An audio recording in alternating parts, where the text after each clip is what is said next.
We had a really good time way over here. But I have got some info from the guys next door, because we didn't hear any bugles this morning. All they did was chuckle at us when they were coming in.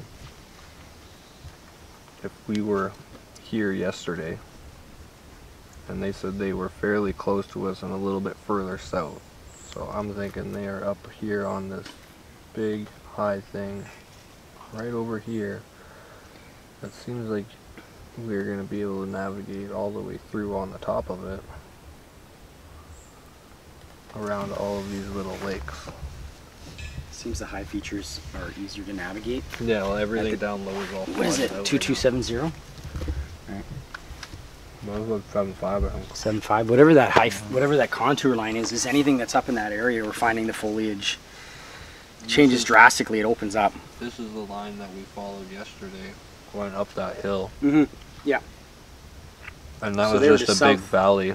So they were south of that water feature, semi-dried up swamp. There's that tree line. They were probably up and over behind there. So that's why we couldn't hear them, because they were calling, especially with yesterday. Like, well, when the ceiling lifted and everything in the evening, it opened everything up and you could hear so much more again. Yeah, yeah. The low cloud layer drastically, and the tree lines drastically affect how far you can project. Okay, so we came here what day? Friday? You guys came here Friday. Okay, so Friday morning. So Friday we didn't even come to the campsite. We actually came into the park, and we came all the way down south, down this road, and we parked maybe about 1.5 kilometers, and then we walked in past the gate, and it is in this area here on Polly Lake, that first sit. So we were there, and then we went back up north and around to here, and there's actually a real high feature up in this area right here. We were able to see some bed down locations, lots of elk scat, obvious signs of elk traffic as well. But what we did notice again is elevated or possible elevated water levels, because remember how the north, we were able to track them down through those mud tracks right down there. So we kind of see where they're coming in, and we see where they're bedding down, and we saw where they were taking off, but we kind of lost as they were getting close to the road which way they're going from there. And then Nico came in, and where did we go yesterday morning? Oh, we went down to Adams Lake. Oh gosh, that was a great one. So we went out and around to the park, because we kind of did more central, so we decided to go to the eastern boundary. So we went over to Bower Lake, parked, and then we took the trail around the lake and then up to Mary Lake, and then projected east into the swamp and basically saw nothing. Then we decided to do an extra 6 to 8 kilometers back around the south end and up and around. So we pretty much carved this corner of the map up pretty well. Yeah, we decided to do that. We didn't get lost. Yeah, oh yeah, exactly. No. It wasn't on purpose. But you know what, like, if anything, it was great, because we were calling the entire time and we did not hear anything on this side of the park. We haven't heard anything on this side of the park, and then same with here. So we've been kind of like just piecing this out in more 10, 15 square kilometer chunks, and just like trying to project as far as we can on trails to get as much call action in there as possible. And if we don't see anything, then cross that off and go on. So then that's kind of how we went off on today. And we gridded out the entire park, and yeah, we're just kind of like, yeah, like we'll go into one area, so just like make it simple. Big box has 4 smaller squares in it. Go to this box, call, nothing there. Okay, go over there, process of elimination.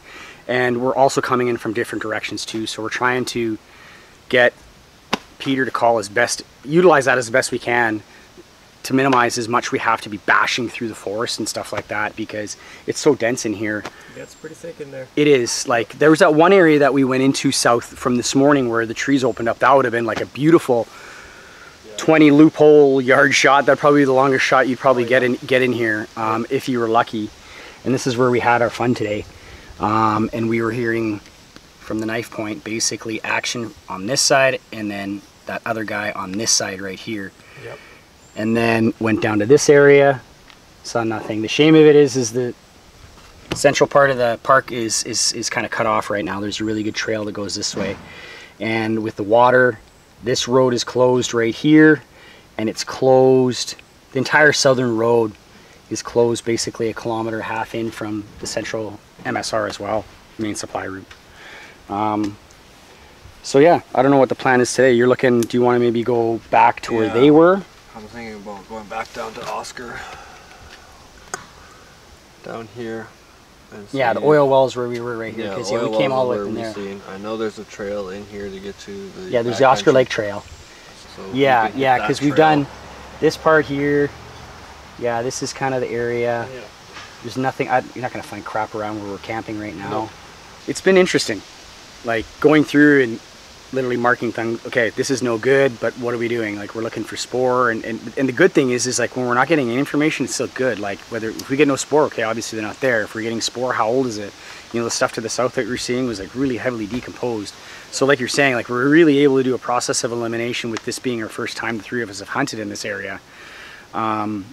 Yeah, it can't get discouraging because this is positive data. Just mark it all on the map, post hunt, come back here next time, and it's like that's why other guys are tagging out a little bit easier. Is because they're from here and they know the area. Coming here for like 30 years. Exactly. So the best thing that we can do is just share the information amongst ourselves and just try to be as active as possible. Well, it's day 3 in the afternoon. We're getting ready to go check some weather because there might be a storm coming. If there's a storm coming, we're probably going to end up leaving early. But if there isn't, then tomorrow is going to be fun. So we're going to go check the weather, and then we're going to try and burn down south and go find a spot down south, so where we've got some tips that they were bugling and everything this morning. So give it one last shot and go down south and see if we can find something down there. And if not, we'll go back to the spot we were at this morning. Yeah, if we can't see anything that's worth staying down there, then we'll jump up and go back to where they were chuckling at us this morning and see if we can make a move on those guys. And if we can get in and around onto this back high feature, we might be able to come and jet over here and get into this area. This? Survey line. I wonder if that survey line's still there. That's what I was wondering. Yeah. So there's a survey line that we're looking. So we came in off the road right here, and the trail is going to basically go along this high feature, this contour line, the dark one. But you can see due east, there's a survey line right there.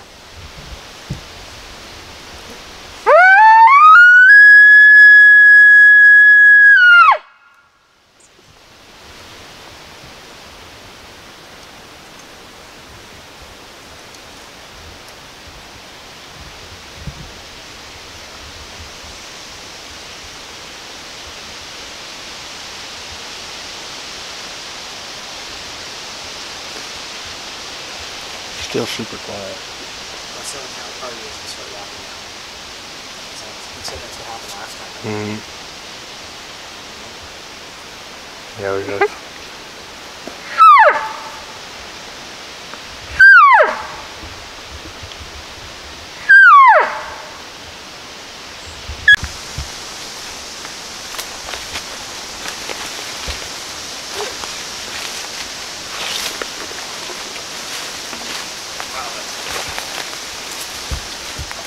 Wow, that's thick in there. Another empty meadow. It's getting hot out. It is. Take your jacket off. Yeah, down the trail we go.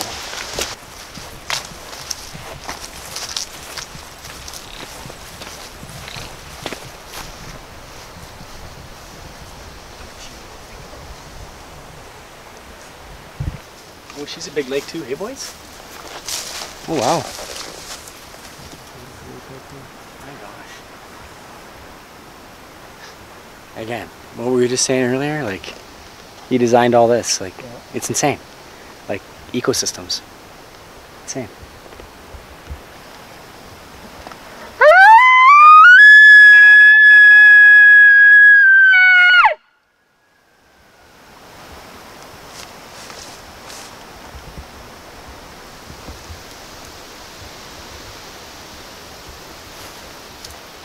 We got 3 days there.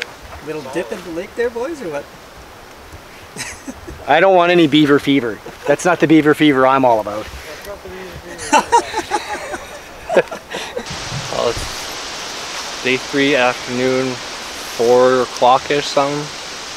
And this is probably the last trail we're going to get to head down. So we're going to hop on it We can go as deep south as we can go and cow call and call all the way down, and hopefully we can stir something up that wants to come out and play. We've come close. Now we just need to see one and have one in a shooting lane. So let's go find one. Well, I just seen the carcass of a dead elk right here. You can see all the maggots here. This was where the gut pile was.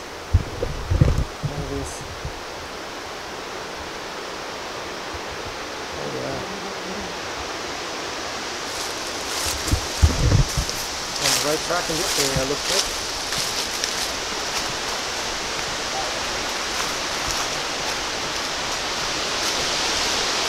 That is the best sign that we've seen all weekend.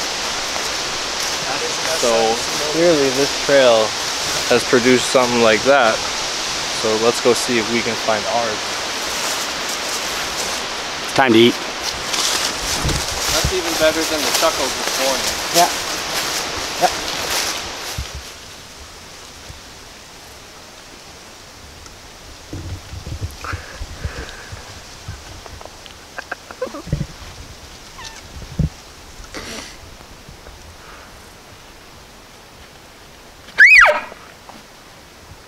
I didn't get him. I know you got it. I can shut it off. I got 3 kids, dude. He's like, I lived through bombs exploding next to me. Your elk horns not gonna do shit. 3 times. 3 times.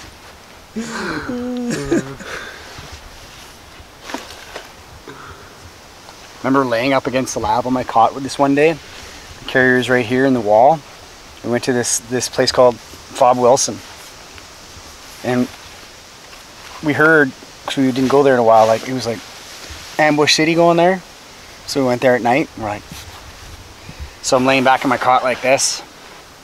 Like, man, I don't know what the big fuss is. Kadoosh. Airburst RPG right above my head. I'm like,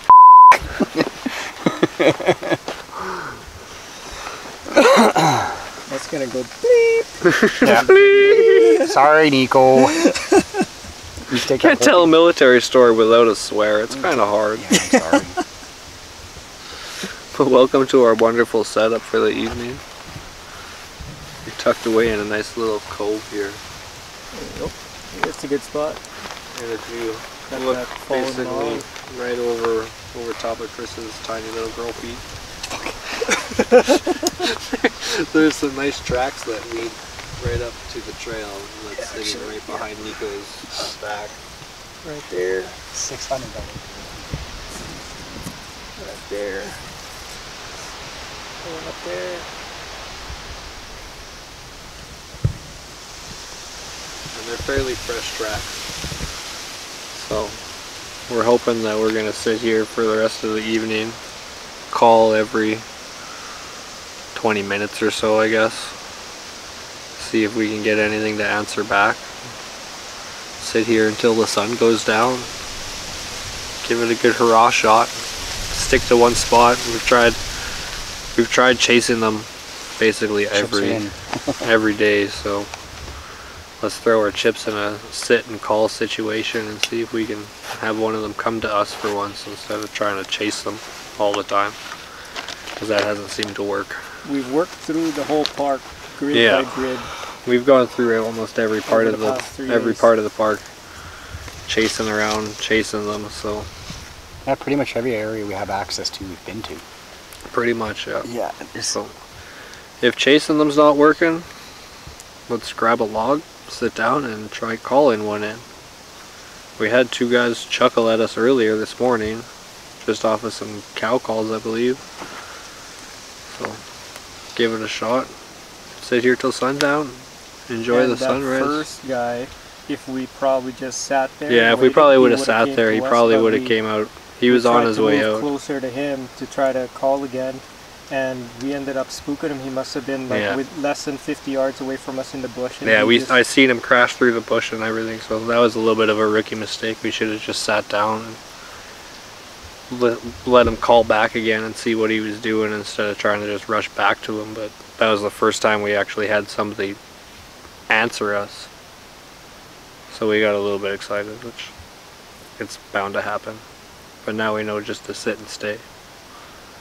So we're gonna sit and stay. And we picked a pretty decent spot. And it's got a nice little log feature over there that I can tuck away and sit down and call in. And they're not gonna be able to see me until they either come around the corner that way or they're coming across the swamp that way. So, but if they're coming across, then I can just tuck back in here and start raking some trees in here. See if he'll come across. So, see what happens. We got 3 hours of sunlight left. Lots of time.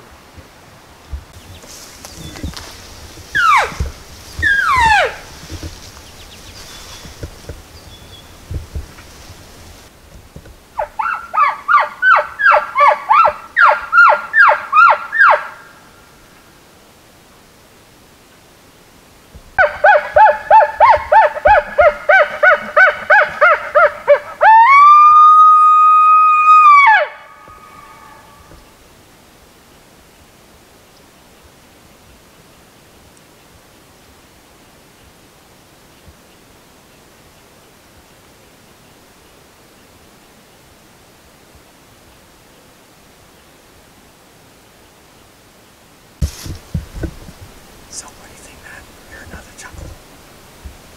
Yeah, we heard a couple chuckles. We heard one chuckle over here. And then we had another one bugling at the top of the hill over top of there. I was originally going back and forth with him, and then this guy chuckled over here behind me. I'd say they're probably about 250, 300 yards away. Yeah, Actually, that dude that chuckled was pretty close, and I think that's the one. It's coming from like in the bushes there, so, but it's not, I wouldn't say any closer than 100 yards. He's still a fair bit away. Yeah, he's somewhere in the back, probably in that other meadow on the other side. Yeah. But this guy's coming in through the trees over here, but I haven't heard him in probably 5 minutes or so. I think that guy over there snuck in, and that was the guy that knocked the tree over there that caught my attention. And then he went in dead silent, and the only noise he made was those 2 little chuckles that came out of there when I was calling back and forth with this guy.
There was 2 of them. Yeah, there was one guy over here that chuckled a couple times, and then there was one guy over here that I was mainly having the conversation with. The dude that chuckled, I don't know where he took off to, but he was back here and he might have circled around us, but there was a dude sitting out in the bush over there, I'd say probably half a kilometer away. Couldn't have been any further than 500 yards. He sounded like he was getting closer there. He was near the end. He was getting closer.